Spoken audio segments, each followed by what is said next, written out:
Hello and welcome to another episode of What Travis Says, the only show on YouTube where when we see lists of lists, we decide to make our own list, but make it better. Today is a day filled with walking under ladders, black cats crossing your path, and unspeakable amounts of hospital visits.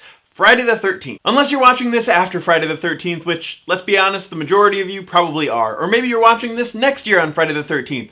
I don't know your life. So every Friday the 13th, it seems that every news organization posts a list of Friday the 13th factoids and things like that, but a lot of them are really dumb and boring and uninteresting. So I decided to make my own list of 13 things that I actually find interesting about Friday the 13th or the number 13 in general. Number 1, for a month to have a Friday the 13th in it, the month must begin on a Sunday. There are 2 Friday the 13ths in 2017, in January and in October. Number 2, no one really knows the origins behind the mysterious spookiness of Friday the 13th. A lot of people will tie it back to Jesus and his 13th apostles, but there were no historical mentions about the date Friday the 13th before the 19th century. Number 3, there was a German study done in 2011 that tried to find a connection between Friday the 13th and blood loss and emergency visits on over 3,200 days, including 15 Friday the 13ths. They found no correlation whatsoever. Number 4, Mark Twain was once the 13th guest at a dinner party. His friend warned him not to go because it was bad luck.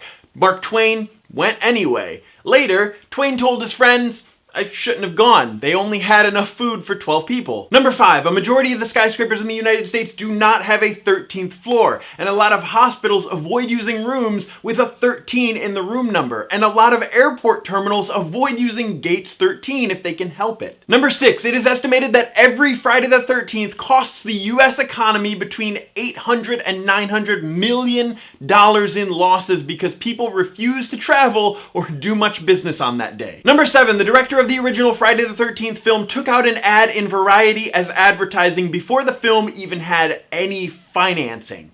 But because of the response he got from the ad, it helped him solidify the financing even faster. Number 8, on Friday, October 13th, 1989, the US stock market suffered such a huge crash that it's referred to as Black Friday. You know, not the Christmassy, fun, stressful one, but even more depressing. Number 9, on Friday, April 13th, 2029, asteroid 99942 will make its closest encounter with Earth. It will be visible without a telescope. Number 10, speaking of space, for pagans, 13 is actually a very lucky number. It corresponds with how many full moons are in a year. Number 11, suspense filmmaker Alfred Hitchcock was born on Friday the 13th in 1899. His directorial debut, number 13, never saw the light of day due to financial troubles. Number 12, President Franklin Delano Roosevelt would never host a dinner party with 13 guests, and he would never travel on a business trip starting on a Friday if he could help it. Funny enough, FDR ended up dying on Thursday, April 12th,